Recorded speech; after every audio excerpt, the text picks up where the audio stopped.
The Angry Chicken is a production of Amove TV. Bookmark amove.tv for more gaming and esports shows. The Angry Chicken is directly supported by listeners like you via patreon.com/TAC. Everyone, get in here!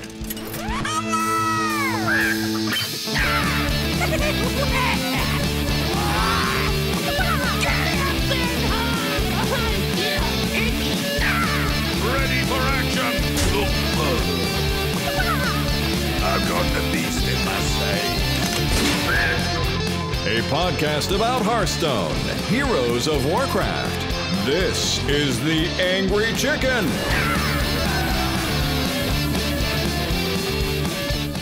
Welcome back, everyone. This is indeed a new episode of The Angry Chicken. I'm Garrett Weinzierl. He's Willie Dills Gregory. She's Jocelyn Moffat.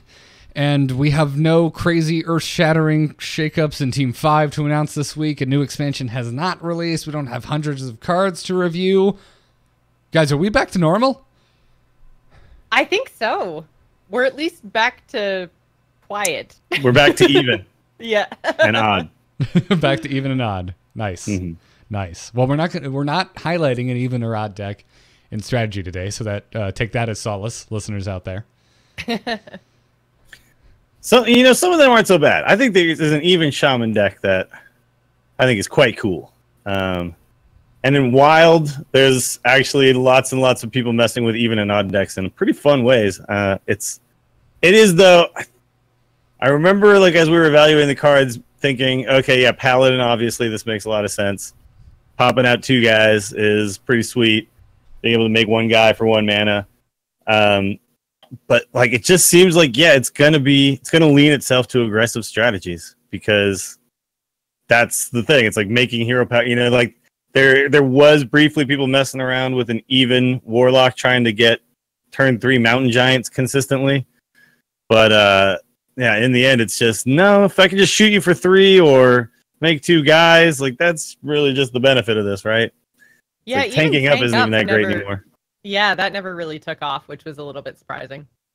Yeah, which was surprising. I thought for sure. I was like the first week or so. Like I remember a DHL match. My opponent played Odd Quest Warrior and beat the crap out of me. Like I couldn't. All 3 of my decks couldn't get through it at all. I was like, man, this is a powerhouse.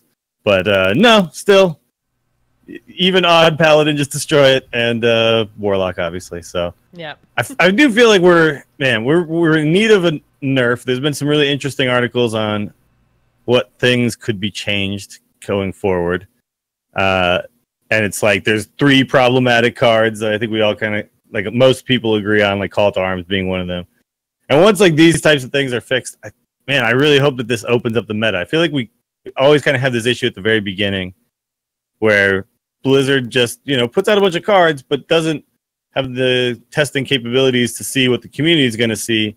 And we end up with 1 deck or class, or at least in this case, a couple, kind of overshooting the mark of power, right? And I think that's where we're at right now. Do you think it would be as bad if, the majority of the top-tier decks weren't running so many old cards? That is definitely an issue. If there were more Witchwood cards in the mix, people wouldn't have such an issue, right? But because of the power of these cards that were around before Witchwood even came out, and them just like overshooting, like Witchwood kind of is a very fair expansion.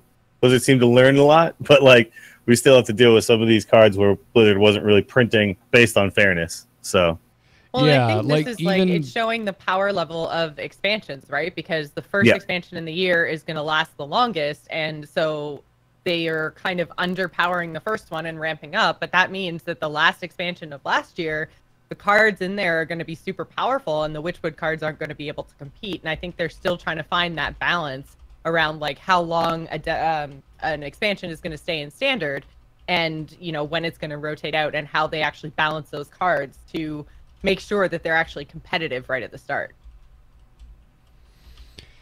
Yeah, pretty much. Yeah, it's I kind of think that as time goes forward, the lessons learned are just going to make each expansion from here on out just slightly better, slightly closer to the mark. We're going to have less issues like this. what I'm hopeful for is that we don't wait 2 months for some of these cards to get changed to the point where people maybe just give up on the game, right? Because I think there's still a lot of cool things going on in Witchwood that nobody's really messing with because they just don't beat even odd Paladin, they don't beat Q-Block, they don't beat now Quest Rogue, by the way, which is totally back. But there's still some cool things out there. We're going to talk about a Control Priest, which I think, even though it utilizes a lot of older cards, has some interesting newness to it. So there's still possibilities. Yeah. To me, that's I think the biggest sticking point is we fell back on cards we've seen a million times before, like, oh yay, Loot Hoarder. I'm so excited to see that in Even Paladin. Like, I'm so glad it's back.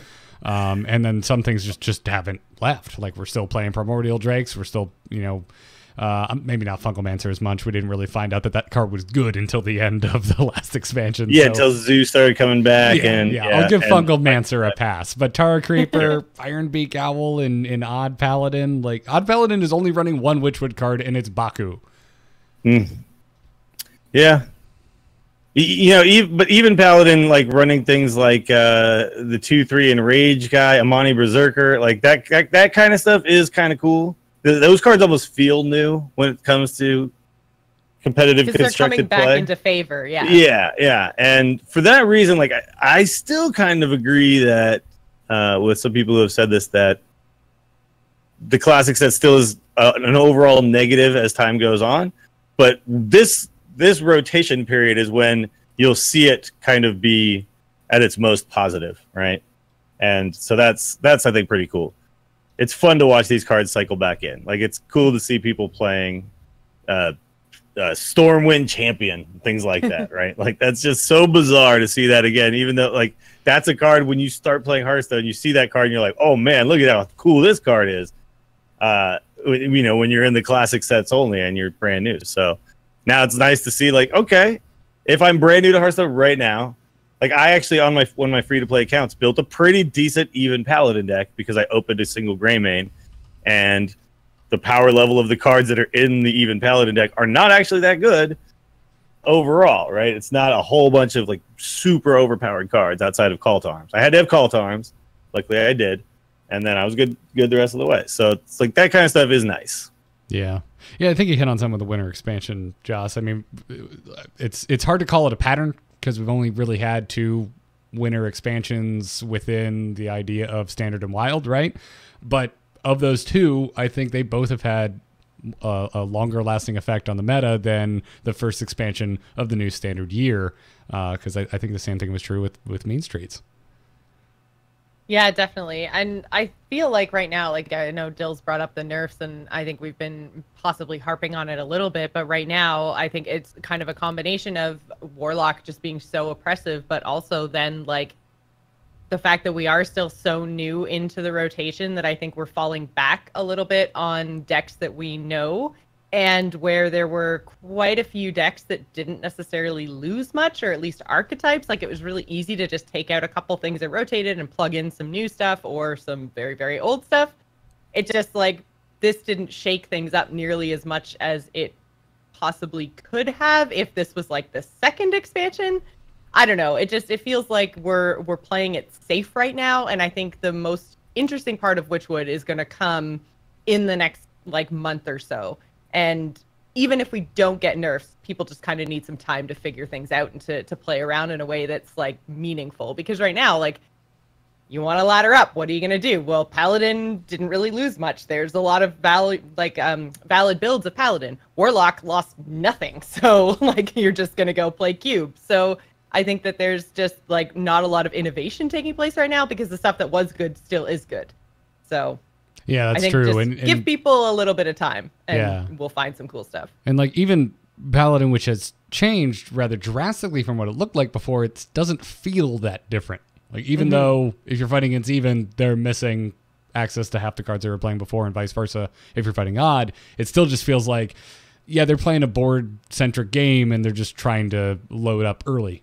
Regardless if you go Even or Odd, it still looks very similar to the Dude Paladin builds that we had before, right? Yep. Like, yes, Murlocs are gone, but dudes are still around, so it feels the same. Murlocs are not gone, though, either. Murloc Paladin is still super popular as well. Like there's literally I haven't four seen... kinds of paladin that are pretty good right now.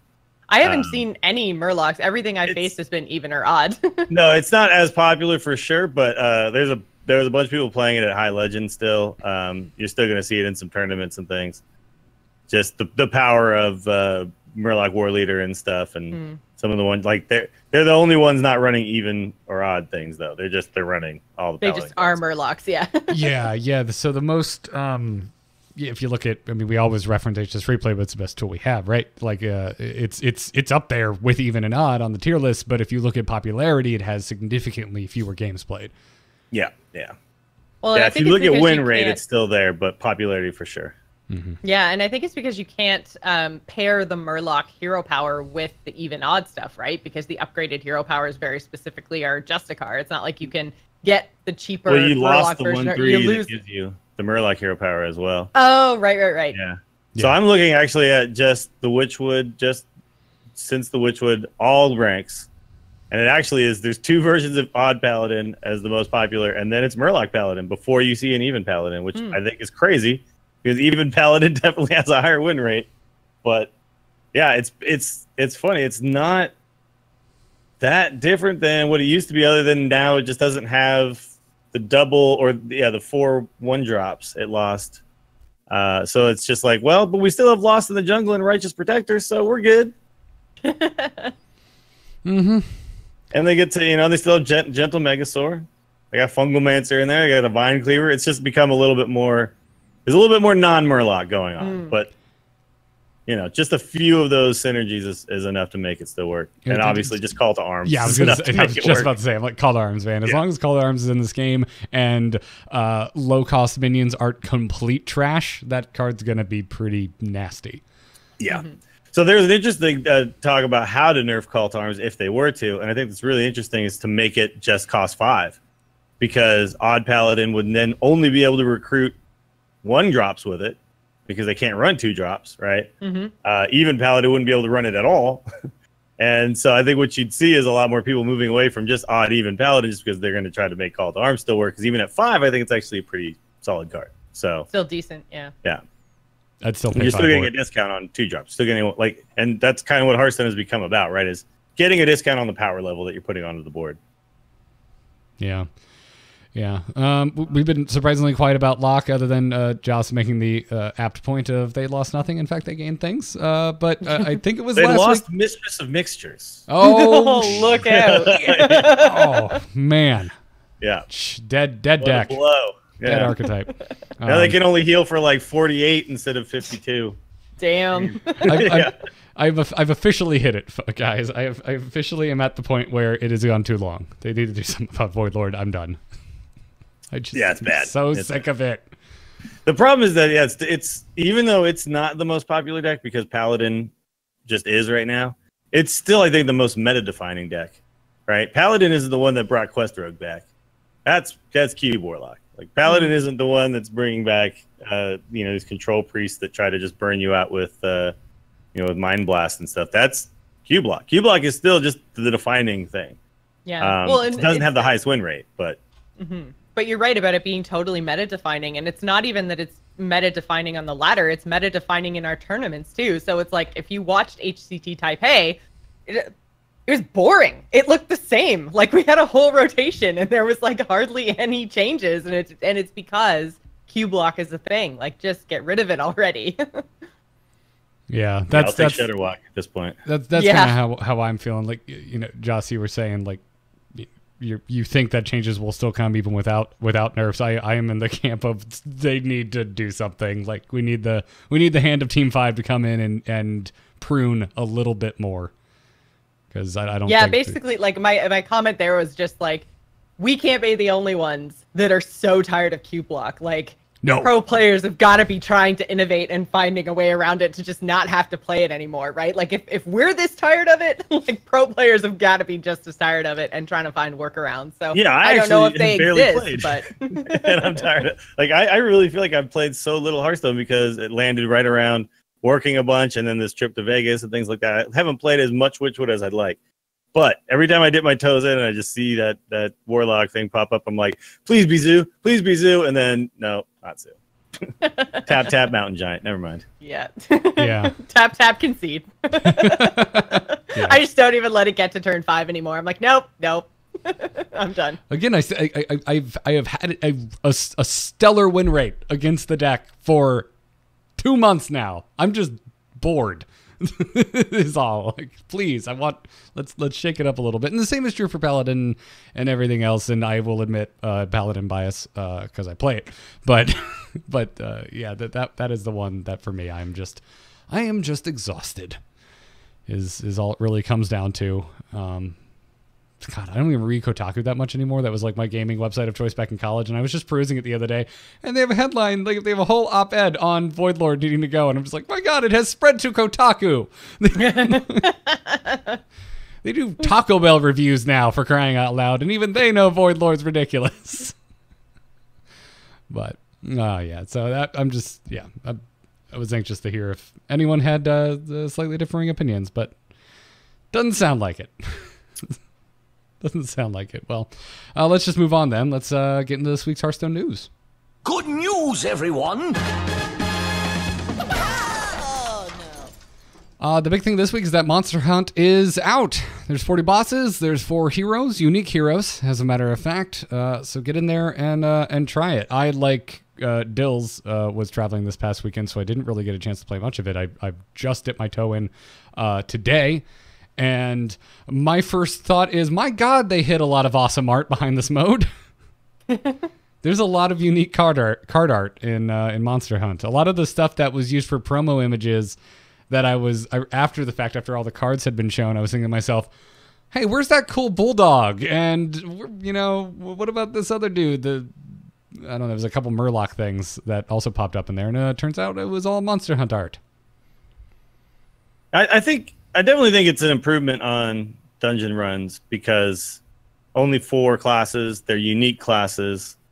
So you're not feeling like you're doing something that is super similar to what you're doing on ladder. It all feels very fresh and new. And I like that the treasures in the Dungeon Run 2 would be all kind of the same. But here you've got basically super unique options across each one, right? So there's certain each ones hero has their own treasures. Yeah, like there's certain ones Toki will see that Houndmaster Shah will never see and things like that, which I think this is the way to approach this type of content. Is don't overload us with it, don't give us too much, and then make it feel really different from the regular gameplay, like playing Constructed, playing Arena, that kind of thing. That being said, if it doesn't feel different enough from dungeon runs, to me, it does feel like it's so close to that because it's basically following the exact same format with just 4 new heroes and some new bosses. I kind of wish that they had done some tweaks to how the actual process of building your deck and everything went so that it felt like a totally fresh and new thing. But I do understand it's a small team that's doing these adventures and these solo things, the single player content. So I understand that they got a pretty decent template that seemed pretty popular. So why do they have to like fix if it ain't broke type of thing? Mm-hmm. And I did have fun with it, but I could see myself. The only one I've beaten so far is Houndmaster Shah. But I can already see myself like feeling the frustration I felt before, which is 5 or 6 bosses that don't really matter, and then 7 and 8 bosses like, oh, I didn't have the exact right deck for this boss, so I can't beat it. And then feeling like, what a waste of my time. So that frustration is still there. It is still an improvement, so I got to give them credit. They've taken what a lot of people really liked and made it better. So that's hard to do. Yeah, I did like what they did where it seemed like they borrowed a little bit from that dual class arena. So you start with your hero. So like the Houndmaster is the hunter, there's Tess who's the rogue, there's Toki who's the mage, and then there's Cannoneer dude who's the warrior. But then you get pieces from other classes. So like Houndmaster gets offered druid cards. So you kind of have those 2 different classes making up the one hero, and I did like how they did that. But I agree with you, Dills. Like, I think I played about 8 hours of this just because I don't play ladder when I'm driving in the car. We did a lot of traveling this weekend too, and it's just super frustrating to get all the way through and to be like, okay, I've been playing for 45 minutes. Last boss, oh, it punishes minions. My whole deck is minions. Okay, then. I guess I just don't win. Gotta start over again. Yeah. Yeehaw. Yeah, it's that ebb and flow, right? Like, I don't think I'm, or really any of us, are the target audience for this. Like, for the most part, the history of the show, that should not be a surprising comment to anyone who's been listening for a while. We tend to focus on standard play, but I don't know. I'm of so many minds because like at face value, it is still so much more content than we were getting before from single player stuff. Whenever an expansion would come out, obviously more than when expansions didn't have any single player content to begin with. When you compare it to something like Adventures before we started getting single player content in our expansions, it's still significantly more replayable in my mind. I think Dungeon Run, that was true as well. But yeah, man, I got in today and I was just like, yeah, I'm just doing this for the show. It kind of feels like work. And then I got in, I'm like, oh damn, I forgot how fun it is to build the deck as you go, and then hit boss 7 and just got destroyed because my deck was randomly the worst possible thing that could have matched up into that boss. And so yeah, it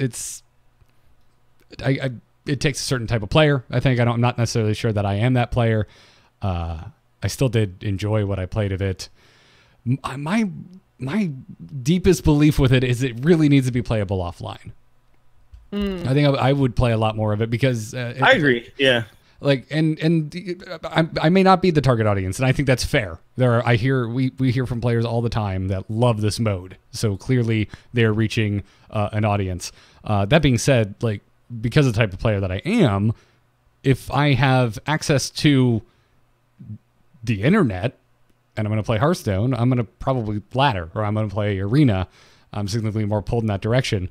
But I would love to play Hearthstone when I don't have a connection. And again, I know this came up with Dungeon Run, but this seems like the perfect mode. But I think honestly that is kind of a confusing decision as well, that they decided not to even, I don't know, like I haven't even heard them discuss that or talk about it. I mean, it does seem like, yeah, this is the perfect way to, but maybe it just needs a lot more assets than we know about. I think it was to do this job. I think like the question got asked at BlizzCon for Dungeon Runs, like, hey, will this be playable offline? Once people found out that there were no rewards, and I think the answer was just no, and they didn't elaborate. Sure. If memory serves, I don't have nothing to back that up with, but I'm pretty sure that was the thing that was going on the BlizzCon floor. But yeah, I mean, and chat room is mentioning that the engine is completely on the back end, and I'm aware of that. But that just, it's a mobile game, right? You know, even if it was like its own download for my phone. Like, that's the thing. Yeah, if you could maybe have an option where when I click into it, it asks me if I would like to play like if I could click the offline mode and it asks me if, okay, you need to download some assets for this to work. That seems like it would be a kind of a cool thing to do. But again, it's like they have to decide whether that's worth dev time to implement that feature. But yeah, and at the end of the day, I say no. It's probably not. Yeah, it's probably not. But if I were to think of like the perfect world for this type of content, that world is offline in a tunnel with no connection. And someone's gonna go, you're from Florida, what do you know about tunnels? And I would say, yes, you are correct. I am exaggerating. In a basement. Oh wait, no, we don't have those either. Damn. All right. Well, whatever the case is, I'm pleasantly surprised by it. I don't think I'm going to play it too much more than I played Dungeon Run, which was not a ton, but I think it's solid for what it is. Also, it is what it is a good way to put it. I said solid for what it is. But, immediately after we wrapped last week, they announced that Shutterwalk is getting the animation speed doubled, and they're capping the reproducing battle cries at 20. So, animation speed, because most people don't even get a Shutterwalk up to 20 battle cries. 20 battle cries is, I think, high enough that it's not really going to impact how Shutterwalk plays. So I think it's fine. It's a cap there for cap reasons. But yeah, the animation speed, I think, was really important. They also said that they're changing Life Drinker specifically because it has a very long animation just generally. So they're updating its animation to be shorter, and then also doubling Shutterwalk. So yeah, so good. Yes, good. I was actually messing with Shutterwalk in Wild because I wanted to play Shutter Yogg, and obviously yeah, because why wouldn't you? And it is basically a deck that cannot win anymore. I understand. Like in standard, it's probably still somewhat okay, but the deck itself is like I think I went 2 and 12 with this Shutter Yogg deck, right?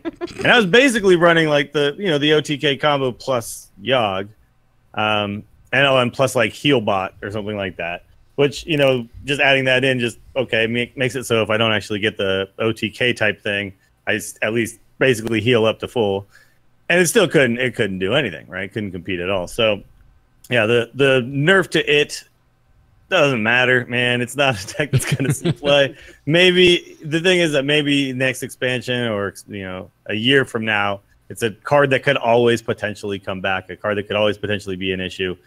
So yeah, it's really just, hey, if this does happen, if there's just some sick son of a bitch playing in a ladder still, you don't have to watch the animations go off for an hour. So that's good. But it's really not going to impact the meta at all. No, it's not. Although that being said, Dills, I have to ask, how good did those 2 wins feel? Oh, the 2 wins were amazing. Neither one of them had anything to do with the Yogg or the Shutterwalk. Aww. Did they feel amazing? Because it sounds like you just won with minions. I won. I mostly won because Grumble's a 7/7, and I bashed him in the face a bunch of times. Okay, so you won because they didn't have Grumble removal. Yeah, they just couldn't remove Grumble. Yeah. Nice. It was basically like the problem with Wild right now too is it's either Giants Warlock or super aggro in your face guy, and there's like nothing in between. You can't get to any of your cool fun stuff, your cool combos. It's really hard. I love that you tried. I will that, continue man. trying though. I got no other reason to play Wild right now. On behalf of someone who just doesn't have the patience to try and craft his own meme decks, thank you for memeing, Dills. I'm going 2 and 12 for you guys. For those about to meme, we appreciate it. We salute you. Well, we have a sponsor to thank for today's episode, and that means I would like to ask our listeners to do something. I just want you to take a minute, and I want you to think about your underwear. Can you do that for me? Okay. Is your first thought that they're awesome? No? Okay, that's what I figured. Well, that's good, because I want to talk to you about my undies, specifically me undies, because they are comfy, they feel great. I'm actually excited about underwear. I mean, yes, they're a sponsor, but they sent us a sample, and it's the single softest pair of underwear I've ever had the, I guess, pleasure of putting. That it's weird when you yeah, you got to be careful what you say there. When you inject the word pleasure in a conversation about undies, it can get a little awkward. But what I'm trying to say is you should check them out at meundies.com/TAC because they're really soft. Dills, I know you haven't gotten your pair yet, but Jocelyn and I have now spent multiple minutes discussing our underpants to each other, and that's something that has not happened before. Yep, I don't have them to show this week, guys. I apologize. But I promise you, my avocados are excellent. As a primarily audio show, take our word for it. Yes. But check them out. Yeah, I mean, if an avocado print wasn't enough of a giveaway, they have some really fun and silly prints. They also have very kind of your normal blues and grays if you don't want expensive toast toppings on your underwear. And they also Who doesn't want parrots on their, Yes, as chat room is saying, this is a whole new level of our friendship is discussing our underwear. But yeah, and they also have a 100% satisfaction guarantee. They guarantee you're going to love your undies or your money back. So check it out. We're really digging them over here, and they've got an exclusive offer for our listeners. If you're a first-time purchaser over at meundies.com/TAC, you get 20% off and free shipping. Again, that's 20% off your first pair, free shipping, a 100% satisfaction guarantee, all by going to meundies.com/TAC, and you support TAC in the process. Come on, you want comfy underwear? You want to support your favorite Hearthstone podcast? Check them out. We thank them for their support. Now, let's talk about Control Priest and maybe what underwear Anduin is wearing. Hit it very hard. Wanna blow something up?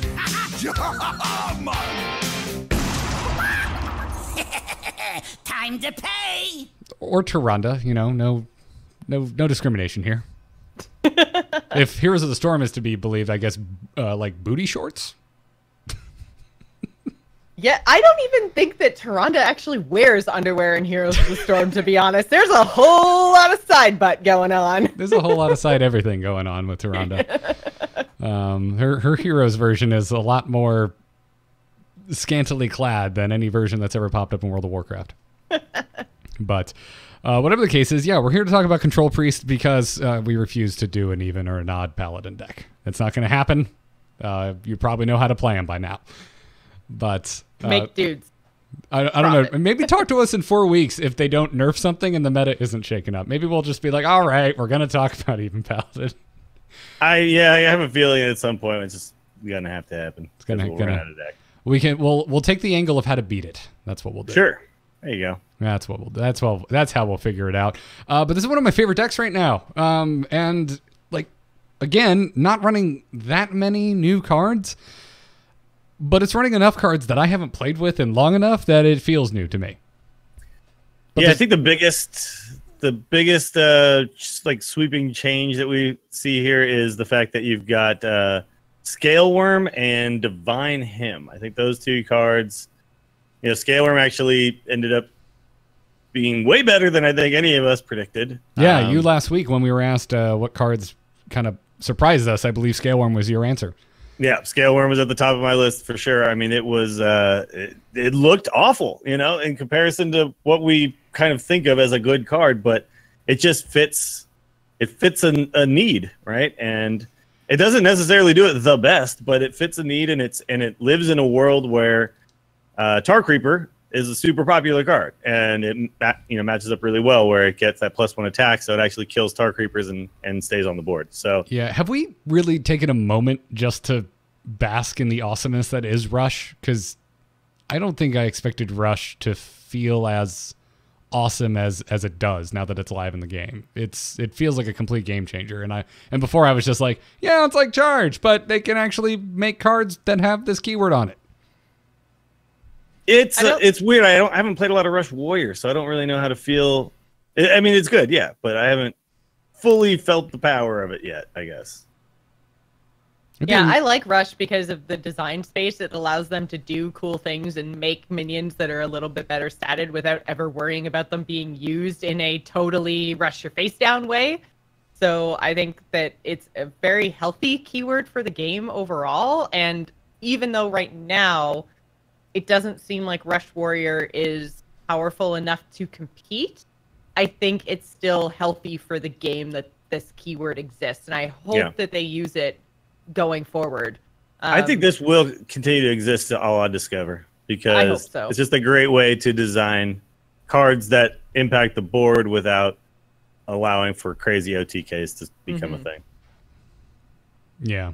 I was very surprised by it. I didn't think it was going to feel like this to me feels the closest to Discover. Like I'm looking at this, I'm like, there's no way we don't get multiple Rush cards continuing into basically every set continuing from here.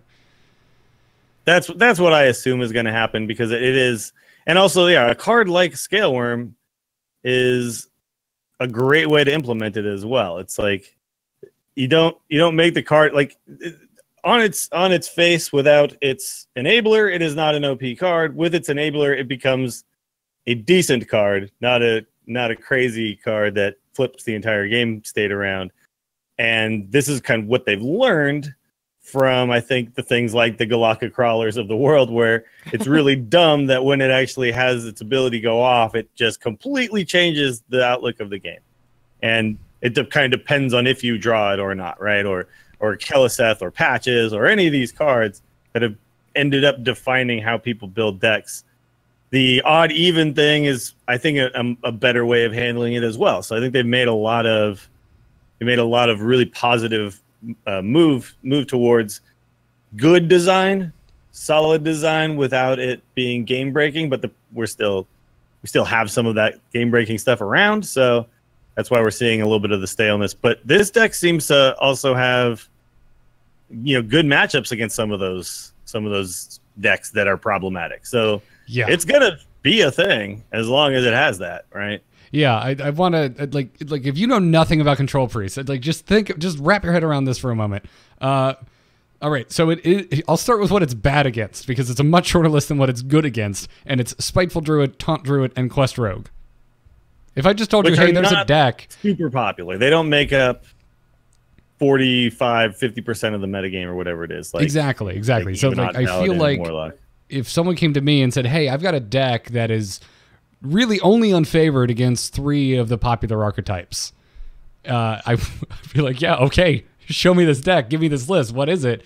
And it turns out it's Control Priest, because it's pretty much favored against most other popular archetypes, both Paladins being one of them. It's not favored against Murloc. That's the outlier with Paladin, but it's also the least popular Paladin deck being played right now. Or actually, I think it might be Odd. No, it's even is the least popular according to HS Replay, but Odd is the most popular. But yeah, even though it's got, I would say, bad matchups against those two, I think it's got the tools to be able to beat them. It's just you have to play really carefully, I guess is the way to put it. You really have to get super value out of things like Wild Pyromancer and Duskbreaker. If you draw a Duskbreaker against Paladin, you suddenly have a really good matchup, actually. It goes up to a 78% win rate if you draw a Duskbreaker. So yeah, it's not like it can't do it. It's just it's kind of relying on a couple of key cards. It's Pyromancer, Duskbreaker, because they did lose Dragonfire Potion, right? Mm-hmm. So getting the board clears is now down to just a couple of cards. Yeah, I mean, according to the matchups, I mean, it's favored against both, even Nod, Murloc as being the only one it struggles against. Oh, that's true. Yeah, any regularity. Right. Yeah, but it is rather draw dependent. The Duskbreaker and Pyromancer are sitting on top of the hill, and I would have agreed with that even if I wasn't looking at these stats, because that's exactly how my games at home have felt. I can see why Quest Rogue is a problem, because it doesn't have Dragonfire anymore, so you're really reliant on getting maybe some early tempo against them, drawing into, you really need the Death Knight to be able to deal with the board full of 5/5s. The problem is they reload that board so easily. So you kind of what you need to do is get the Death Knight out after they get the quest done, because you're not going to kill them before the quest is done. You just don't. That's not how this deck works. And then you maybe get a Psychic Scream off the second time they load up, and then hope they don't draw a whole bunch of charges. So it's possible. It's just very tricky. By the way, we should kind of mention how you actually win with this deck. There's 2 Mind Blasts. Yeah. But 2 Mind Blasts is only 10 damage. So yeah, but there's also the Death Knight. Yeah. So there you go. That's the key. You Alex draws them to 15, and then with the Death Knight, you can deal 16 damage exactly with Hero Power, Mind Blast, Hero Power, Mind Blast, Hero Power. So and you have the chance of making more Mind Blasts with your Shadow Vision, which can help you get there. The problem is sometimes you need more things like Psychic Screams to try to win the matchup. Yeah. And so I can't get that option. This version, and I've never played Control Priest before now. It never really appealed to me.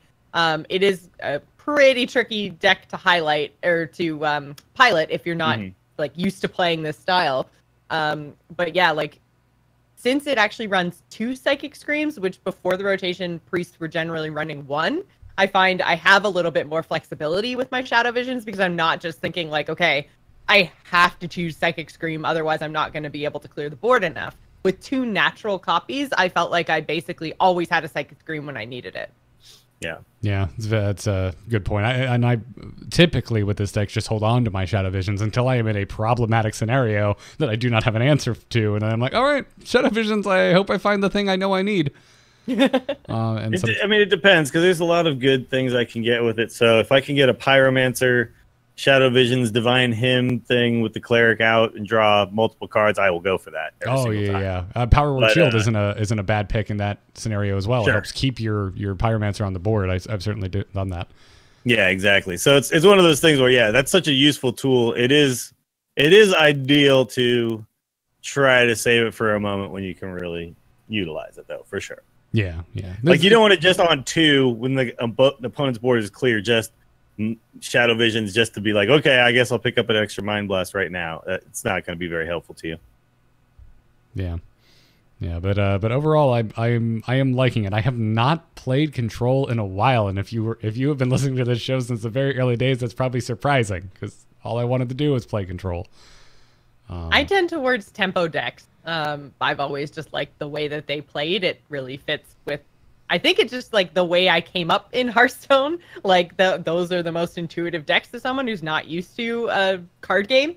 So I've always kind of gravitated towards them. But this Control Priest was really fun. Although I definitely felt my ladder anxiety coming back because I wasn't 100% sure how to pilot it. And I felt like there's just, you have to be so careful with your resources, and there's so many decisions to be made that when you're used to just being like, I'm going to spend my mana, and then you have to, like, as a Control Priest, maybe sit there and not do anything for 2 or 3 turns. Like, it feels so weird, but it's correct in a lot of cases. So it's a different way of thinking about the game, and probably the most fun I've had with piloting a new deck in a while. You're a very reactive deck. However, you do have a couple of keys to kind of, like, it in certain matchups, you do just want to try to get like a big Twilight Drake down and just start beating them up a little bit, right? Kind of threaten their life total, and maybe you just end up mind blasting without drawing into Shadow Reaper Anduin and stuff.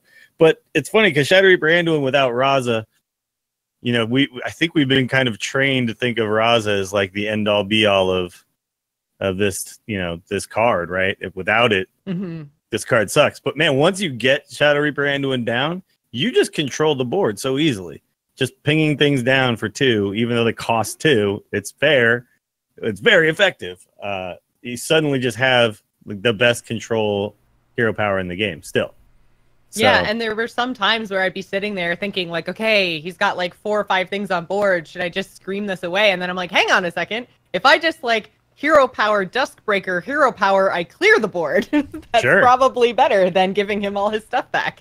Yeah. And it's like, again, like it's just an interesting new way to think about playing Hearthstone. For me, anyways. I know obviously I'm not going to be the same as everybody else, but for a non-control player, this is a really neat way to play. Yeah, and even though, I mean, it struggles significantly against Druid, but that this idea of having a control priest that has a finisher like the Alex, the Death Knight, and the Mind Blasts, it makes a lot of sense when you think about it, because like what Taunt Druid is like the master of control right now, right? Because they just keep loading up the board. It feels like.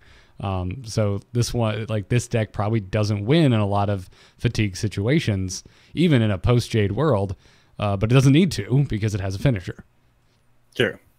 That is a tough matchup though, because you really rely on Psychic Scream in that particular matchup, because once they get their big board of taunts, you will have no way to deal with it.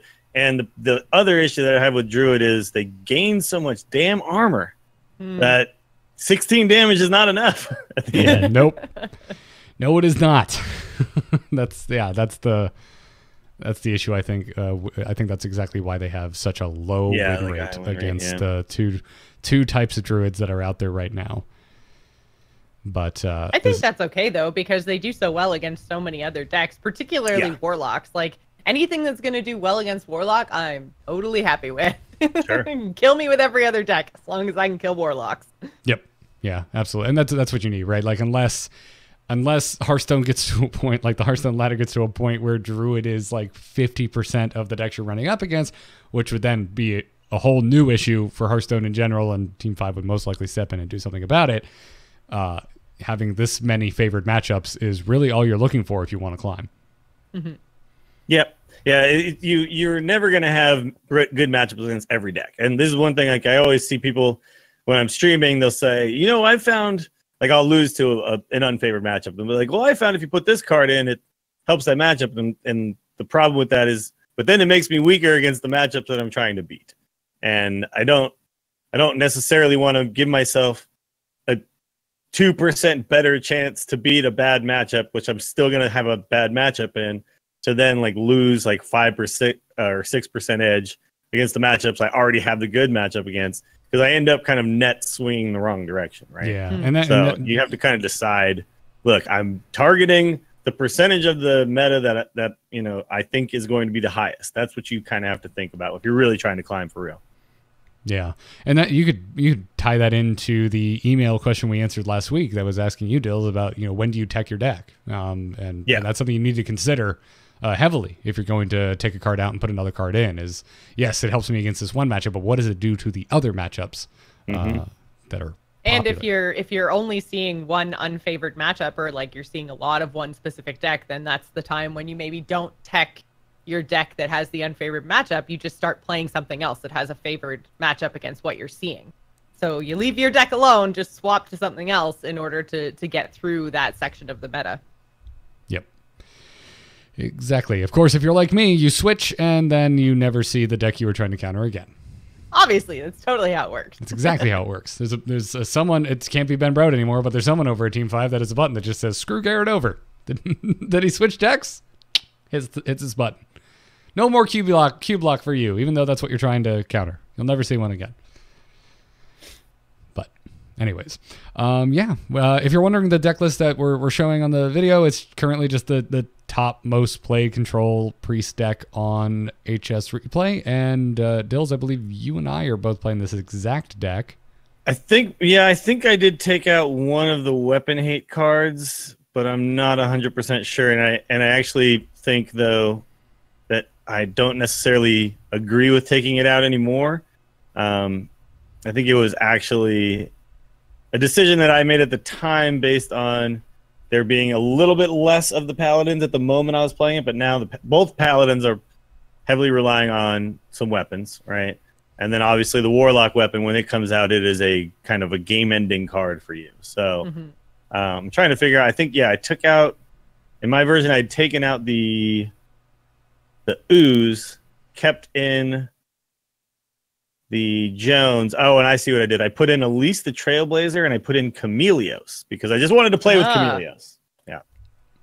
I have a golden one too, and I just want a home for him. I think it's a totally fine thing. Oh, I took out one Divine Hymn as well. That's what I also took out. So I think it's a totally fine move to do that. I mean, Chameleos is still going to be just a strong card, and actually, almost everybody else is running weapon hates. Sometimes he'll turn into weapon hate for you. That's true. That's true. Yeah. And I just liked having the Elise for games where I went up against other people playing this exact deck. Like there are certain times when I just needed a little bit more as far as threats were concerned. But Elise is also, again, I think I made that decision more for the fun aspect of it, not really that it's actually good. Yeah. Yeah, I really like Divine Hymn because this is like such a combo centric finisher. I just like, well, Divine Hymn's not card draw, but it helps me survive long enough to draw more cards. So I really like that. Yeah, no, it's the only real healing in the deck anymore too. So kind of do want two of those. Plus, when you draw it after you load up with Anduin and you need to heal, it feels really good. But go try it out. It is Control Priest. It has some really solid matchups. Let us know what you think. Tweet at us at TAC Podcast.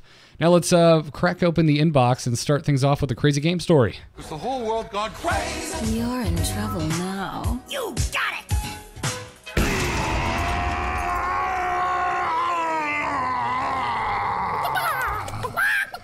You can send your crazy game stories to tacpodcast@gmail.com. Our first one today comes to us from, I love this name, The Moody Shoe. The Moody Shoe. That's what I call it. I almost feel like it should be another word, like if you say it fast enough, but like I don't know what it would be, but it just like, I don't know. Yeah. You got to put the emphasis on the E. Moody Shoe. Yeah. Anyways, The Moody Shoe writes in and says, hello, you flock of angry feathered fowl. I know it's getting near release, but I just had to share my crazy tale. So let me take you into the dark depths of rank 21. The decks.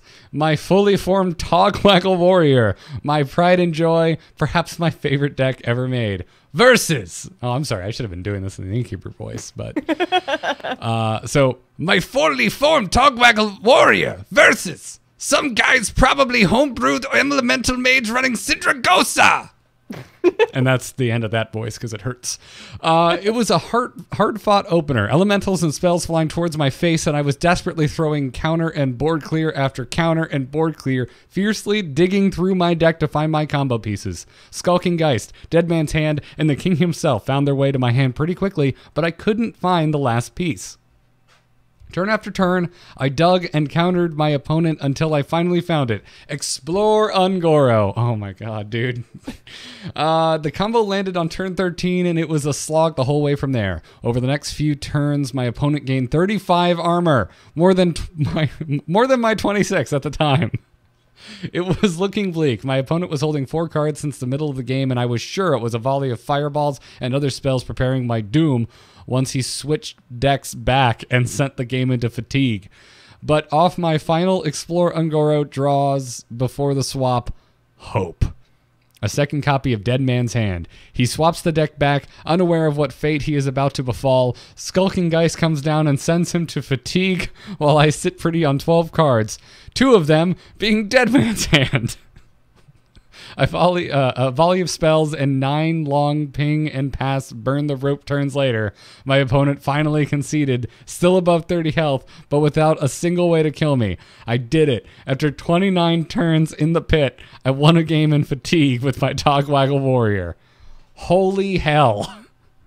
I did not know this deck was a thing, but apparently there is a Togwaggle Warrior combo where you play Togwaggle, and then so you get your opponent's deck, and then you turn your opponent's deck into Explore Ungoro, so your opponent still has your warrior deck. And then if they choose to swap back, all they have left is Explore Ungoros, and then you can Geist them. You have to have Geist in your hand already at the time.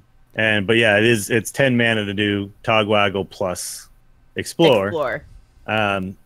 If the opponent is savvy enough, they'll just keep the rest of your deck. But sometimes, because the deck is all draw and everything, in fact, oftentimes, because the deck is all draw and everything, you're closer to fatigue than they are by the time you swap decks.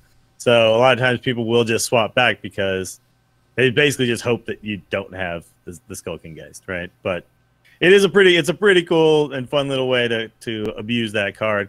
I never got it to work, but I tried it for a little while. It's hard because the meta is so much faster than Warrior has the ability to deal with, and I had more fun playing the Druid deck that runs what's the 1 mana kill your guy, give you 2 cards. Naturalized? Yeah. And so basically what you do is you try to get them to draw to 10 cards, then you Togwaggle them so they don't even get the swap back thing. That was the way I was doing it. Yeah. So you basically get them to burn the swap spell. It's a fun way to do it. Yeah. I feel like I have not played enough with Togwaggle, and by enough I mean at all. And yeah, he seems like he would be fun. A lot of slow, frustrating games with a couple of super fun moments interjected in between.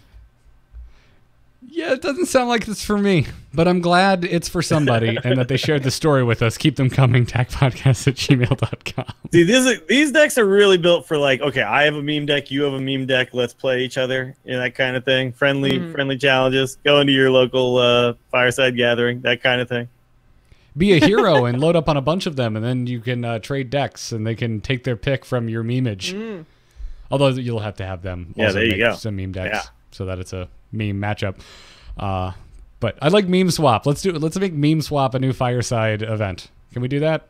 I like it. Give it a card back, Blizz.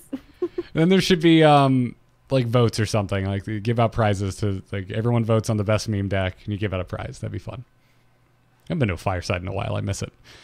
We got to thank our patrons over at patreon.com/TAC for supporting our show. It's kind of a really big deal for the 3 of us because it helps pay things like rent and buy food that keeps us alive. So thank you. Food is really nice, guys. I appreciate the help with the food. Yeah. So if you dig the Angry Chicken, you want to support the 3 of us, or maybe 2 out of 3 of us, or even 1 of the 3 of us, we'd appreciate it if you went to patreon.com/TAC and supported the show. We have some new patrons to thank. We'd like to thank on this episode David P., Jason D., and Alex L. Thank you for supporting the Angry Chicken, everybody. Again, patreon.com/TAC. Now let's wrap the show up with some emails. Hello. Hello, it's me. Hello. Just quickly, do you get my message? Yep. Oh. Hello,